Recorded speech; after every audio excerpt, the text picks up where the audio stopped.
the best way, I think, to introduce the central issues of this wonderful poem, Lycidas, is to return to Milton's Comus. So yet once more, and I promise this will be one of the last times that we look back at Milton's Masque, but yet once more, let's look at Comus. Now, you will remember that the Masque Comus was everywhere concerned with questions of the power of, well, the strangely intertwined questions of the power of chastity on the one hand and the power of poetry on the other. The two brothers in the Masque engaged in that philosophical debate about the force or the strength of virginity. And the second brother, you'll remember, had taken what I take to be the perfectly reasonable position, the cautious position that the lady's in danger, that she's a sitting duck, in fact, out there in the dangerous forest. And it was according to the second brother, it's virtually impossible for a single helpless maiden to pass uninjured in this wild surrounding waste. Now, the elder brother, we remember, hastily dismissed his brother's pessimism, and then he insisted that the lady's virginity was fully capable of protecting her from any such physical attack. Now, to the extent that this discussion is actually about the virginity of the younger brother and the elder brother's sister, it seems, I think, to border on the ridiculous. But the debate, I think we have to take seriously. It's an important one for Milton, and it's important because it touches on a lot of more consequential questions. And I'm thinking of the general problem of the abstraction of virtue, an abstract notion of virtue. And think of all the questions that all of us, at some point or other, tend to associate with virtue. Is virtuous behavior repaid with some kind of ultimate good? Are we rewarded for our virtue and for our virtuous deeds? Are we recompensed in some way for all of those sacrifices that we make in the name of virtue? These are questions that Milton will never stop asking and that he will never stop attempting to answer. And the position that Milton, this is how I like to read it, the position that Milton would like to be able to take on this question of virtue's reward is formulated by the elder brother in Comus. And I'm thinking of the passage near the bottom of page 103 in the Hughes. This is Comus, line 588, the elder brother. So the brother says, virtue may be assailed, but never hurt, surprised by unjust force, but not enthralled. Yea, even that which mischief meant most harm shall in the happy trial prove most glory. But evil on itself shall back recoil, and mix no more with goodness, when at last, gathered like scum and settled to itself, it shall be an eternal restless change, self-fed and self-consumed. If this fail, the pillared firmament is rottenness, and earth's base built on stubble. Virtue invariably protects itself. Virtue is invariably rewarded with glory. And evil, and this is the flip side of the coin, evil is always punished. It's gathered like, in this amazing image, it's gathered like scum in some eternal cesspool where it's self-fed and self-consumed. Problem solved. And the elder brother continues, though, if this fail, by which he means if virtue does not, in every single instance, triumph over evil, then this is a world whose heaven, whose pillared firmament is rotten to the core and whose base, or whose very foundation is nothing but stubble. If virtue fails to triumph over evil, then what?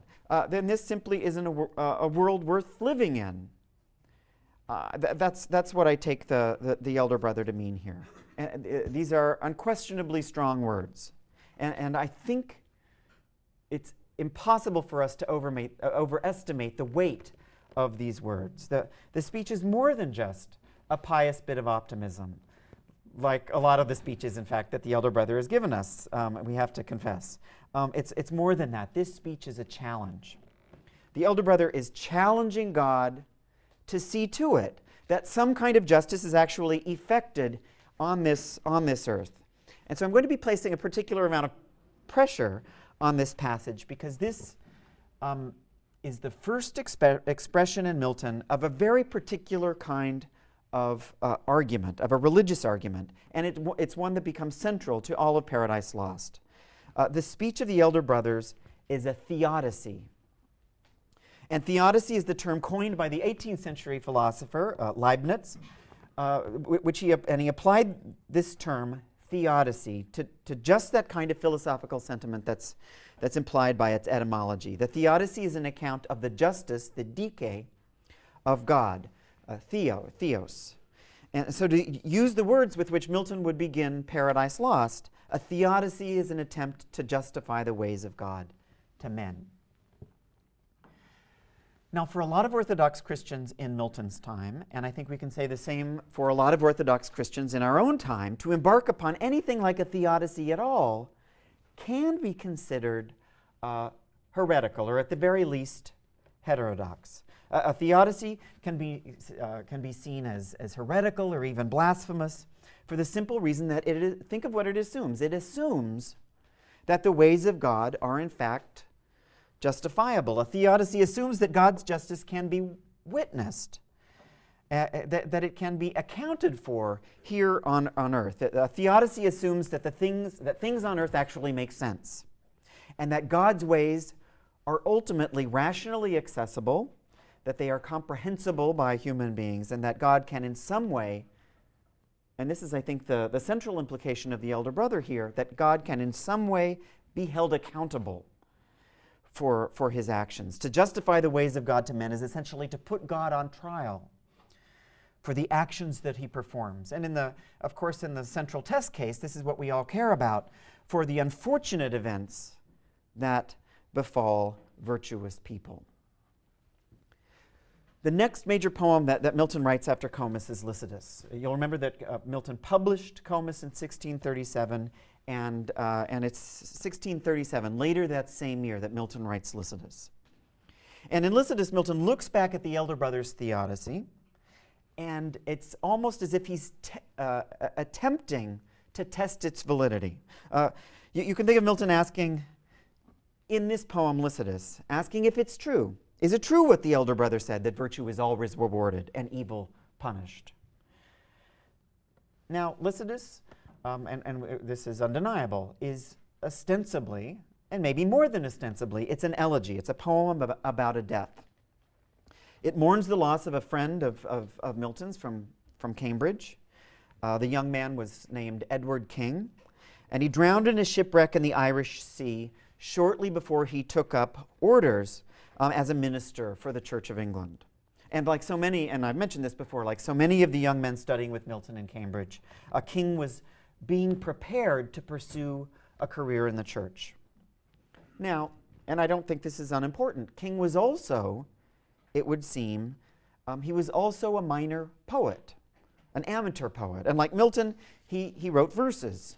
There's nothing like a shred of evidence to suggest that Edward King had any talent whatsoever. Nonetheless, the fact that he attempted to be a poet, I think, is important here. Edward King, in fact, seems to have been sufficiently well-liked or admired that when news of his death hit Cambridge, a group of his friends organized something like an anthology of poems in his honor.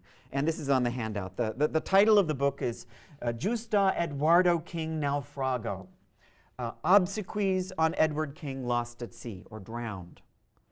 And now we have no evidence that King was a particularly close friend of Milton's, but nonetheless Milton was, as an ambitious literary figure in college, he was asked to contribute some verses to the anthology, and Lycidas is the product of that request.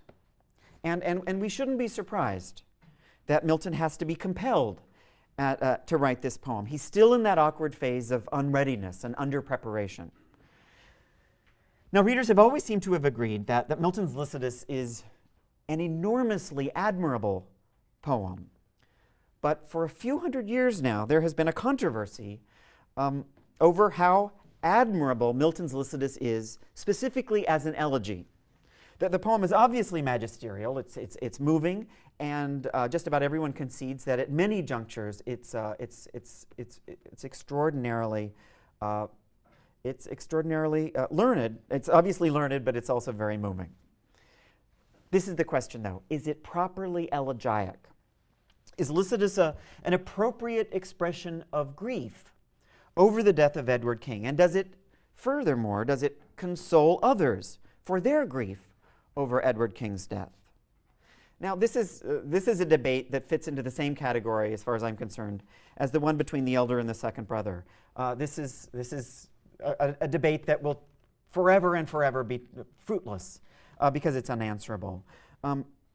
Nonetheless, I still think there's something about this controversy surrounding this poem, the poem as an elegy, that we need to take as instructive. Because if Milton's Lycidas isn't an expression of grief over the death of Edward King, then just what? This is what we have to ask. Then just what is it an expression of? So, let us begin our examination of this question with a consideration of the poem's form. Now, the most distinguishing feature of Milton's elegy is the fact that it's a pastoral elegy. It engages the ancient art of pastoral poetry, initiated, made famous by the great Greek poet Theocritus, which was later imitated by Moschus, and then finally by the Roman poet Virgil in his celebrated pastoral eclogues. And you can see on the handout those poems by those classical authors that Milton's Lycidas is most indebted to. The pastoral elegy is clearly one of the most stylized and most self-consciously artificial of all of the poetic genres. The poet of a pastoral elegy usually represents himself as a shepherd mourning the death of a fellow shepherd. And he often explains that the death of his shepherd friend is exerting a magical effect on the entire natural world. This is called the pathetic fallacy. The trees, the rocks, the streams are all weeping for the loss of the shepherd speaker's beloved companion. And it's at this point in the pastoral elegy, the conventional, stereotypical pastoral elegy, that the poet-shepherd sings a mournful song.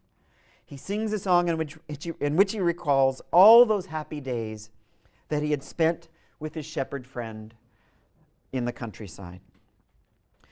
So we have in the pastoral elegy a generic form that's highly predictable, and it has not only now, but I think on some level it has always struck some of its readers as ludicrous. And we're not being merely churlish, I think, if we want to ask why someone would want to write a poem in such a form. It had, as you can imagine, it had long been out of fashion in Milton's own day. That the pastoral genre, in fact, even for Theocritus, its inventor, was always highly artificial. Theocritus knew no more about shepherds or sheep or shepherdesses or nymphs and satyrs than you or I know. And later urban poets, and Theocritus was an urban poet, later urban poets like Virgil or Milton, our Londoner, knew even less than Theocritus, we have to assume. It's almost as if the entire point of a pastoral is that it is set in a world that neither the urbane poet nor the urbane reader has actually any real experience with. Another way into this problem, let's look at the comments that Dr. Johnson made about Milton's Lycidas in the 18th century. This is reading from the packet assigned for today, and I'm going to ask you to do what you can to get through the biography of Milton in the packet, as well as the notes on Milton's poetry that we have from Dr. Samuel Johnson. Make sure you will have done that by the midterm. Okay, famously, Dr. Johnson couldn't bear this poem, Lycidas. Dr. Johnson, the greatest of all literary critics of the 18th century. And because Milton's poem is probably considered to be the most important elegy written in any language by any poet, Johnson's assessment of it has become famous for being one of the most wrong-headed evaluations ever made of a work of literature by a great literary critic. But inspired wrongheadedness, which is what I take Dr. Johnson to be guilty of, is invaluable. And so I want to quote Dr. Johnson here, and this is on the handout. Lycidas is not to be considered as the effusion of real passion, for passion runs not after remote allusions and obscure opinions. Passion plucks no berries from the myrtle and ivy, nor calls upon Erethus and Mincius, nor tells of rough satyrs and fawns with cloven heel. Where there is leisure for fiction, there is little grief. Its form, the form of the pastoral elegy is that, or the form of Lycidas is that of a pastoral, easy, vulgar, and therefore disgusting. Now, I have to say, although the last word is obviously incredibly powerful and sort of wonderful, it doesn't have quite the punch that it does. It didn't have quite the punch in the 18th century that it has for us now. Disgusting really means literally, for Johnson, merely distasteful. These are still strong words. And there has to be something more here than merely Johnson's massive blunder as a literary critic. Johnson tells us that Lycidas is not to be considered as the effusion of real passion, for passion runs not after remote allusions and obscure opinions. And it's difficult to imagine that an expression of genuine grief over the death of a genuinely close friend would take the form of a poem so learned, so filled with remote literary allusions and obscure opinions. Johnson obviously has a point here. But we have to remember that King himself was a poet, or thought of himself as a poet. He was a poet who died before he could take up his career. And it's not unlikely that he wasn't married, that he was also a poet who died while he was still a virgin.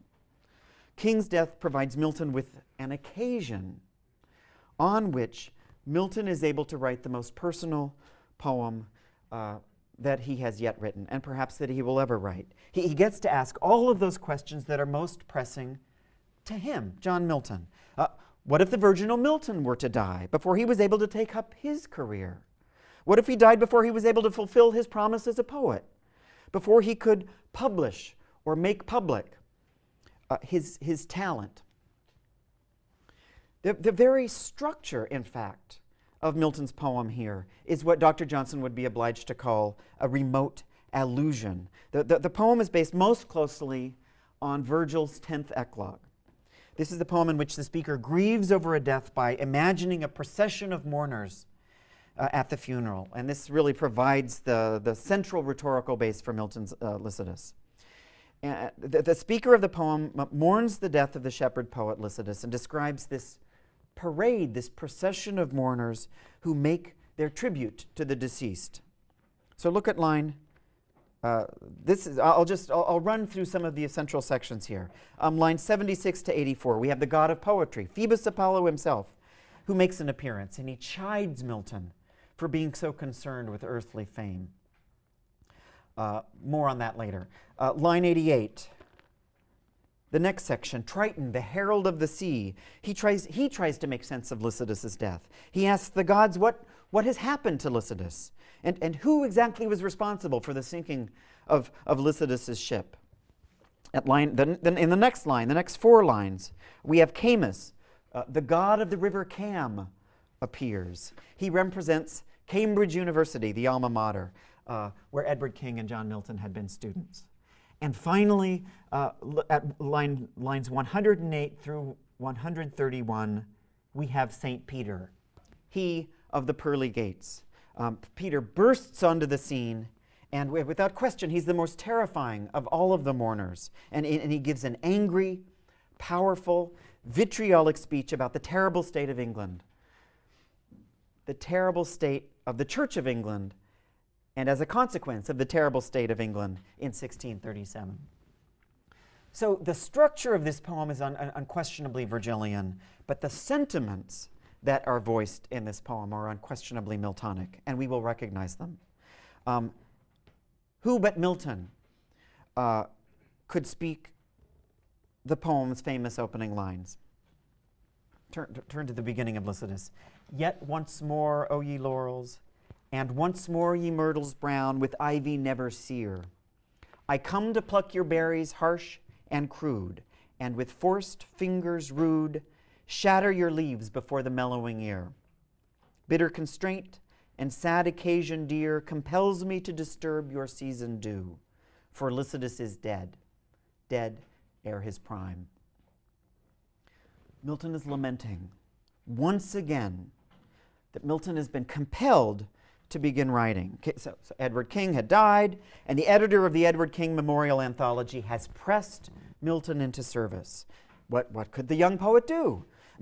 Bitter constraint and sad occasion are forcing him to write, even though, of course, he's not yet ready.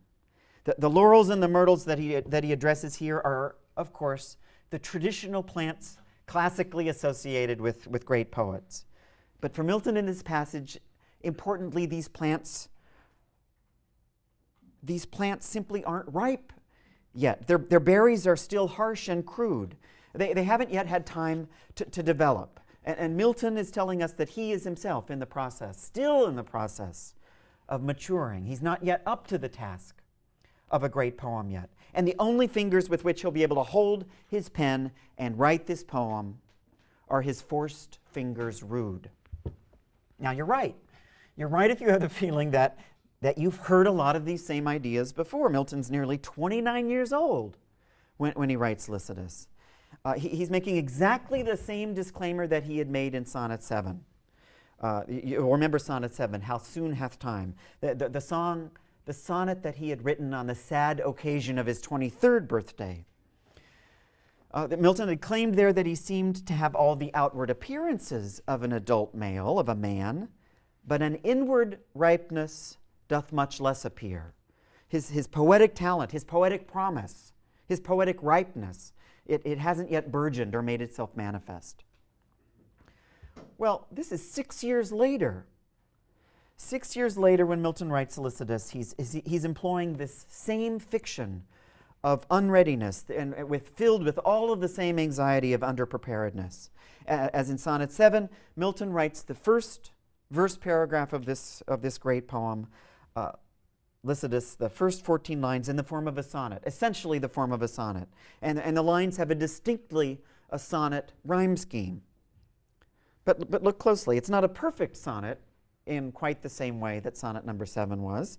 Look at line number 4, which is so clearly, simply by looking at this, you can tell, it's deficient in the number of syllables. There are only 6 syllables here rather than the conventional 10. And it's this line, and with forced fingers rude. This is called a broken line or a half line. And this broken line has been read, I think, rightly as Milton's indication to his reader that he's not even up to the task of writing a sonnet at this point. Anything he writes is going to be forced, compelled. And with his forced fingers rude, he violates the formal prosodic, the metrical scheme of his elegy at its very opening. Just like Edward King, who died before his prime, Milton has to write this poem before his own poetic prime. And so it is with this deeply apologetic, intensely hesitant beginning that John Milton opens what many consider to be the greatest poem in the English language. The fact that the death here in Lycidas is the death of a young virginal poet at the very outset of his career, as you can imagine, resonates in a lot of powerful ways. The very idea that a figure so virtuous could have been dealt such a tragic and early death strikes Milton, or Milton's speaker here, as the rankest injustice. And it's this sense of injustice that keeps pushing this elegy in the direction of a theodicy, an attempt to justify the ways of God. Milton has to justify, or at least understand, this seemingly incomprehensible and unjustifiable event. And it's this drive to theodicy that accounts for the poem's most painful moments. Look at line 50. This is where Milton asks the ocean nymphs where they were when Edward King's boat was lost while crossing the Irish Sea. Why didn't you do anything? Where were ye, nymphs, when the remorseless deep closed o'er the head of your loved Lycidas? If you loved Lycidas so much, how could you let him die? And no sooner as the speaker asked this question, And you see this rhythm, this dynamic appear continually throughout Lycidas. He asks the question, and then immediately he acknowledges the inadequacy of the question. Look at line 55. I, me, I fondly dream, had ye been there. For what could that have done? The nymphs, of course, are powerless. And worse than that, the nymphs, as we know, and of course as John Milton knew, are merely fictions. This is all made up. It's folly to think that we have about us protective spirits who might actually keep us from harm. And Milton continues, what could the muse herself that Orpheus bore, the muse herself for her enchanting son, whom universal nature did lament? When by the rout that made the hideous roar, his gory visage down the stream was sent, down the swift Hebrus to the Lesbian shore. Why, after all, should we expect the nymphs to have helped poor Lycidas? Not even the muse Calliope. The muse of epic poetry was in a position to avert a human tragedy like this. Calliope hadn't even been able to save her son, the poet Orpheus, when the terrifying Bacchae had torn his body limb from limb. When the terrifying Bacchae had sent his head rolling down the Hebrus River all the way to the Isle of Lesbos. If you've read L'Allegro and Il Penseroso, you know that the image of the great mythological poet Orpheus is always a loaded one for Milton. This is a myth that has and will continue to haunt Milton all the way up through Paradise Lost. Let's have a little review of the career of the great poet Orpheus. As we get it certainly in L'Allegro and Il Penseroso. Orpheus was the poet who had attempted to bring his wife Eurydice back from the underworld, and he did that by charming Pluto with his song. The attempt failed, and saddened by Eurydice's death, Orpheus spent the rest of his life avoiding the company of women. He kept himself solitary and chaste. He devoted himself to poetry. He sang songs of such beauty that the entire natural world would move and dance in response. This is the story of Orpheus that we have received up to this point in Milton's poetry. This is the story of the empowerment of the poet, his empowerment through his experience of a terrible loss. And clearly this is a myth that Milton is identifying with very strongly here. But the subject of Lycidas isn't the empowerment of the poet. It's about the untimely death of a poet. And so when the figure of Orpheus appears in this poem, it's the second half of the Orpheus story that Milton is forced to tell. Orpheus devotes himself to his beautiful poetry, and he keeps himself sexually abstinent. He rejects all of the advances of the women who are attracted to him.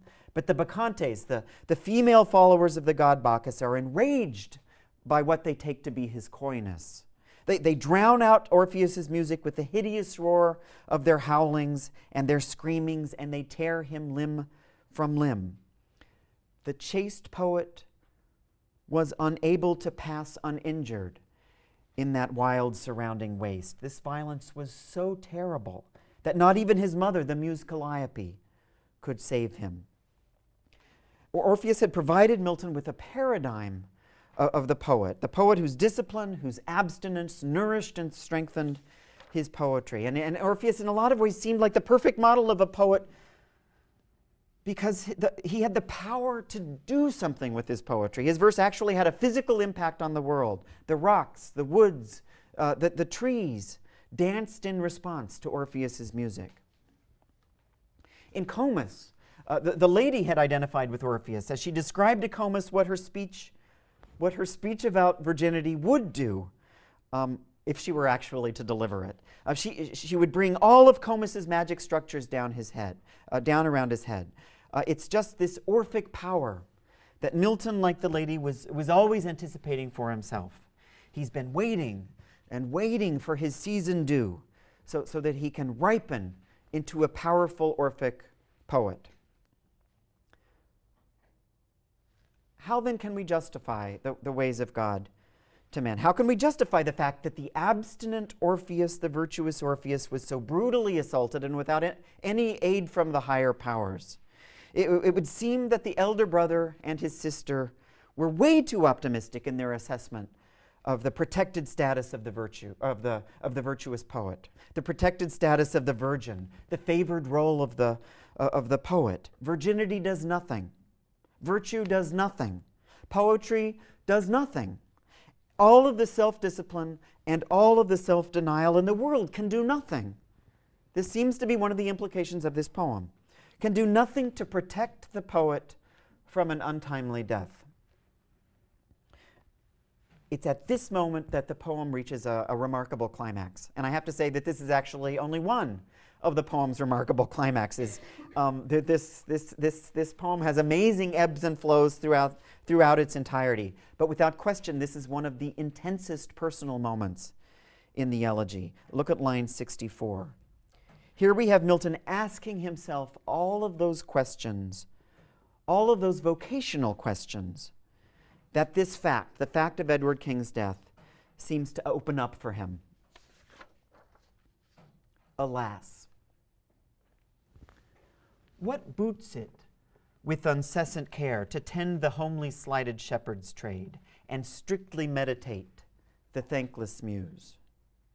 Were it not better done, as others use, to sport with Amaryllis in the shade or with the tangles of Neaera's hair? I think these lines at this point, I'm going to read them again. They're too important simply to have been read once. Alas, what boots it with incessant care to tend the homely slighted shepherd's trade and strictly meditate the thankless muse?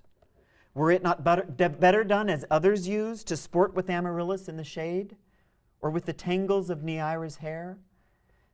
At this point in our reading of Milton, I think these lines have an amazing impact. We've spent a couple of weeks now reading Milton's declarations of the importance of the shepherd's trade. This is the vocation of poetry in this pastoral lexicon.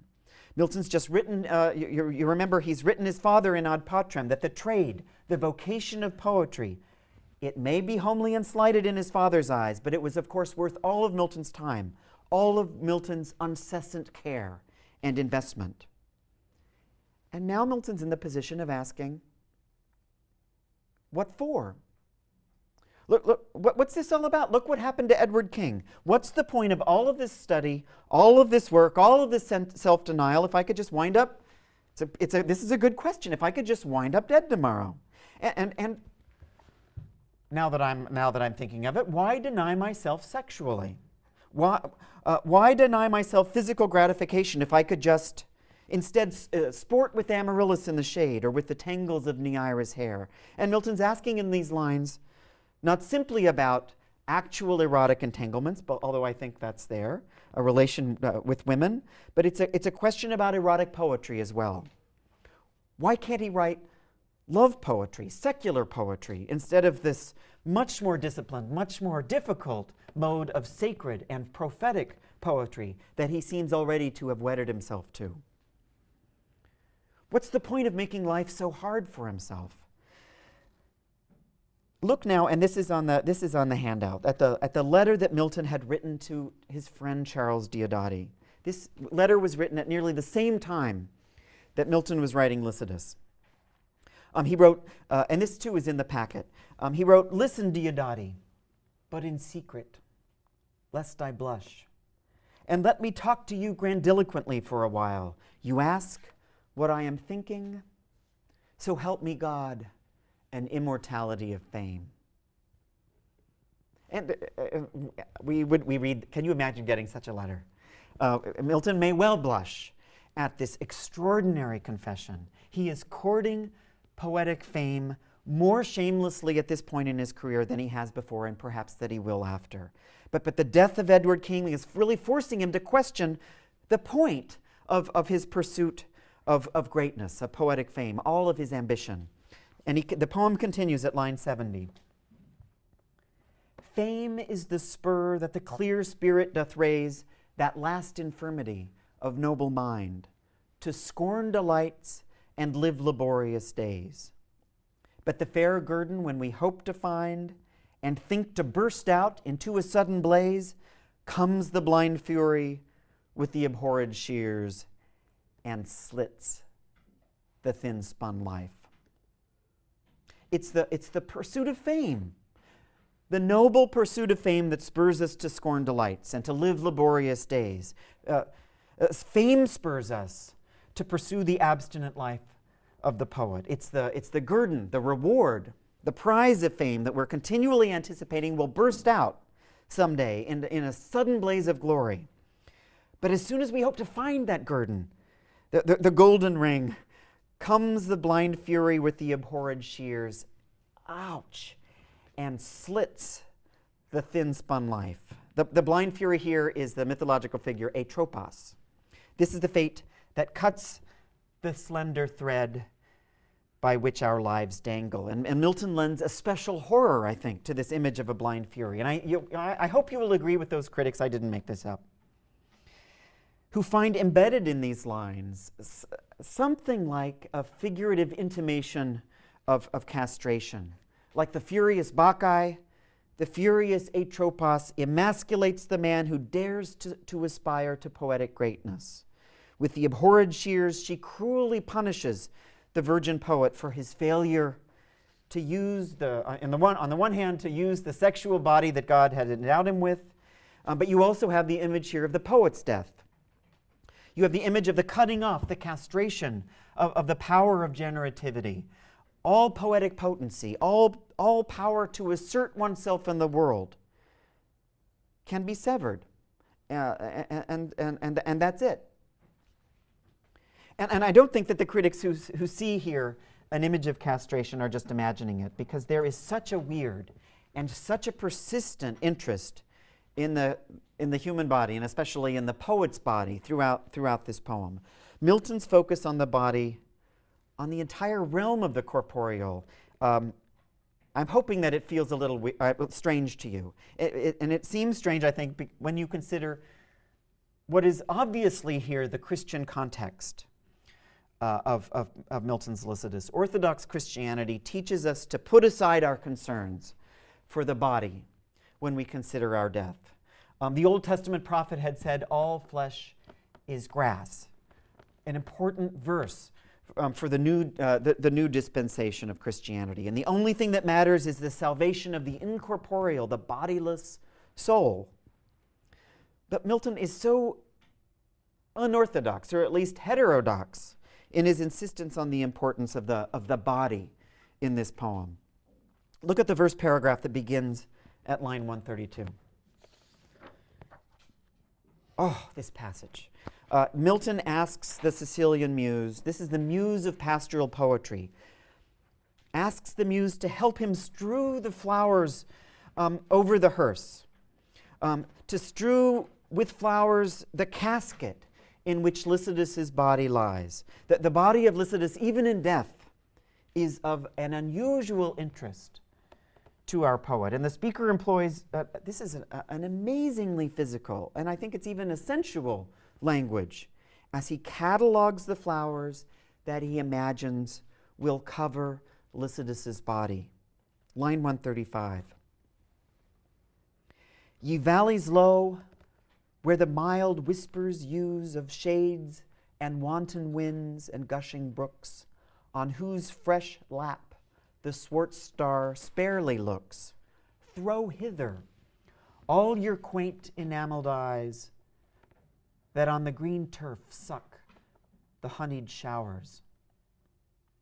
Okay, maybe the elder brother in Comus was wrong. The virgin's body can't. You remember that amazing counterfactual fantasy. The virgin's body can't, perhaps we're acknowledging here, can't be transmuted into spirit or soul.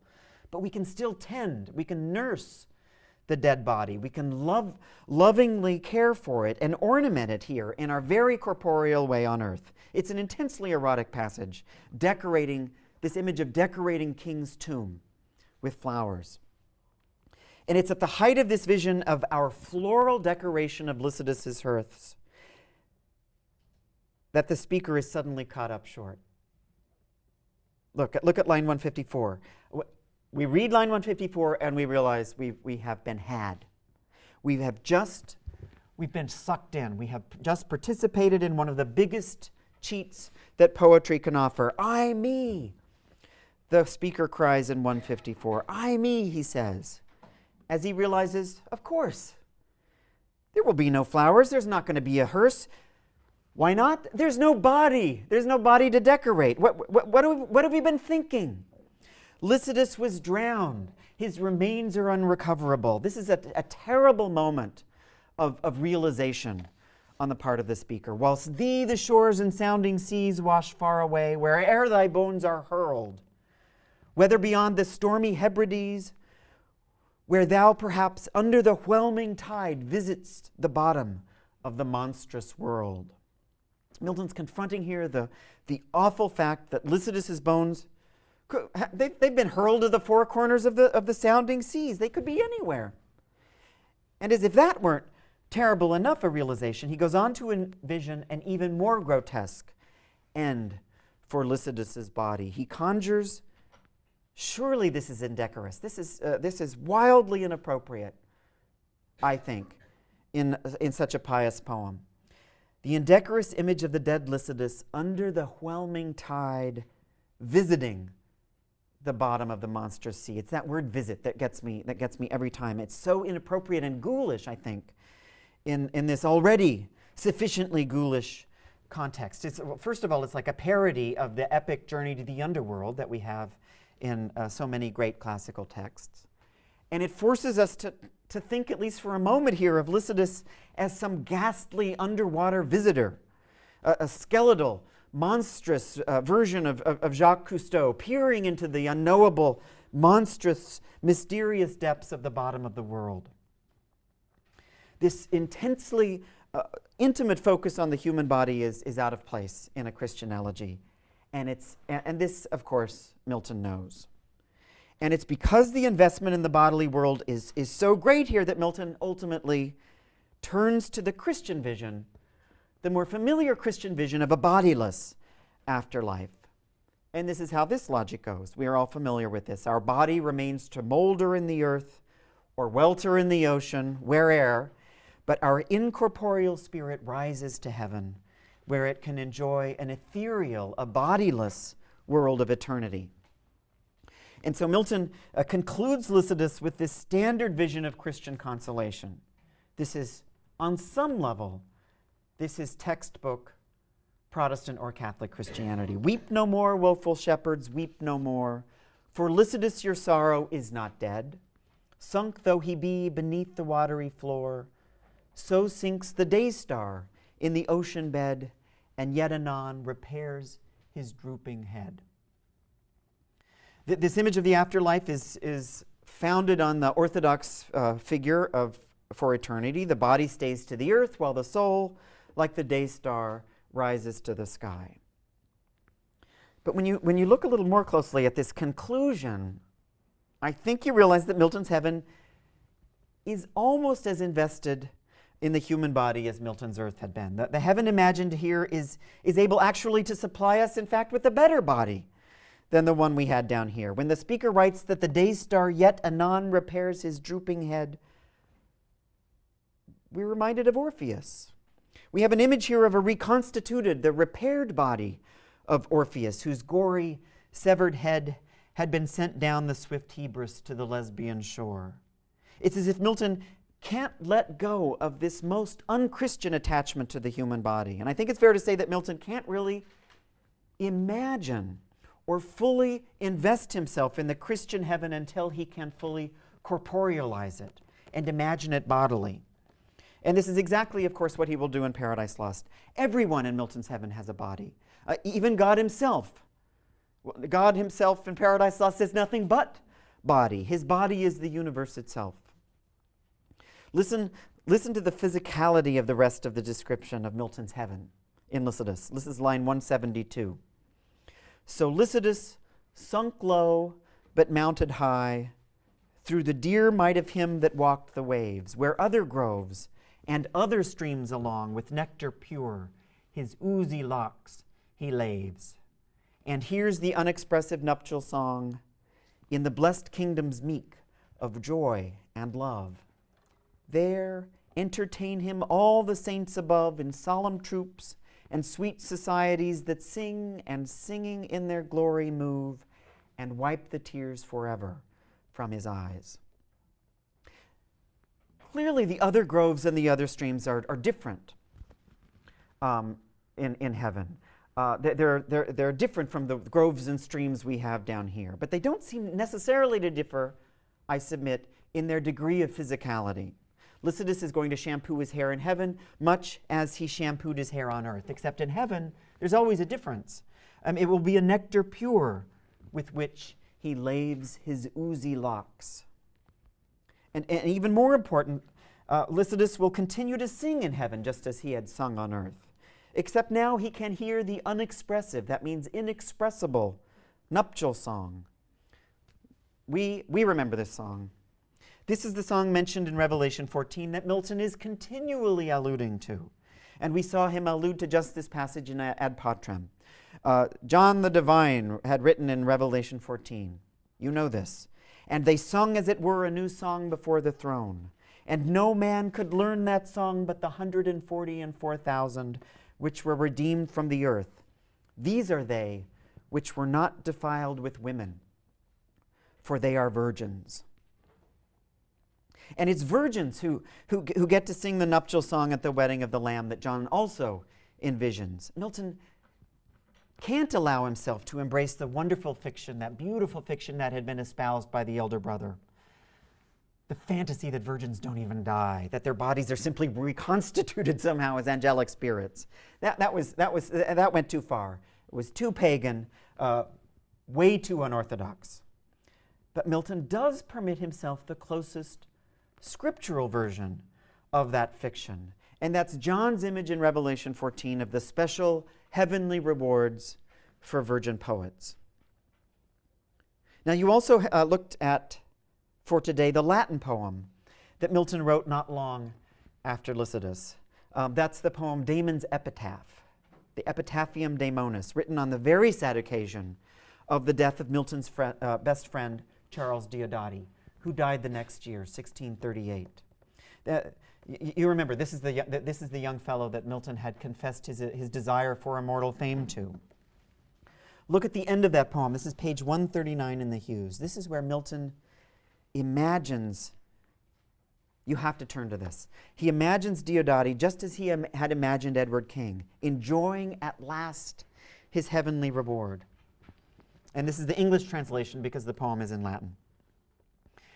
Because you loved the blush of modesty and a stainless youth, and because you did not taste the delight of the marriage bed, lo, the rewards of virginity are reserved for you.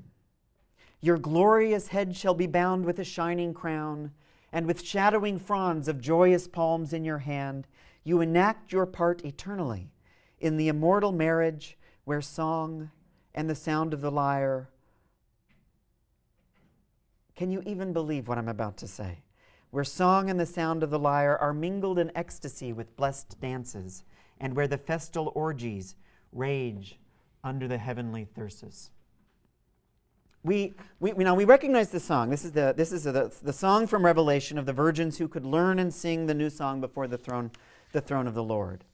But Milton has obviously taken John's image here and exploded the implications of its erotic potential. It's not just that virgins are entitled to sing a heavenly song, as Milton is saying Diodati is. The heavenly reward in this poem involves all of the sensuality, all of the sensual experience that was denied and repressed on earth. This Damon's Epitaph ends with a virtual orgasm of Christian consolation as Milton gives his best friend the most unbelievable send-off that it's possible to give. That the heaven in this poem is so far from being the incorporeal, the spiritual heaven of Orthodox Christianity, that you have an image of an actual orgy, the festal orgy raging under the thyrsus. That's the phallic wand. Who's holding this wand? Presumably none other than the orgiastic leader, God himself. There's no other way to interpret these lines, which, as you can imagine, critics simply pretend don't exist, because who can figure out what to say? In Lycidas, Milton doesn't let himself, thank God, go quite so far as he does in this amazing ending to Damon's epitaph. And in fact, nowhere else do we see Milton literally bursting out at the seams as he seems to in this poem. But the unmistakable physicality of the heaven imagined in the poem about Diodati gives us some idea, I think, of how to read the end of Lycidas. The corporeality of Damon's epitaph illuminates, we can see, the unorthodox direction in which Milton's Lycidas is tending. So let me conclude here. Milton has wrenched this poem away from Christianity, and he's forced it into a direction that we could loosely call paganism. And there's been a slippage from Christian spirituality into something like a pagan naturalism. And it's a world in which all things are physical, all spirits, like the genius loci, are physical, palpable presences in the natural world. That the human body, the world of flesh and blood that we all inhabit, have in some way at the end of this poem reasserted themselves. And in this final assertion of the body, Milton, I think, is able to recover his theodicy, his attempt to justify the ways of God here on earth. Milton's Lycidas's body is still in some way a physical one. And to the extent that Lycidas's body has been recovered, that it's been redeemed, Milton is able, perhaps successfully, Milton is able to justify the ways of God to men. He's able to justify the ways of God to men here on the physical, on this intimately bodily earth. Lycidas, this is the last thing I will tell you, as you have no doubt experienced. This is a dense and difficult poem. So please reread it innumerable times for Wednesday's class. And in addition to that, do the other readings assigned. Okay.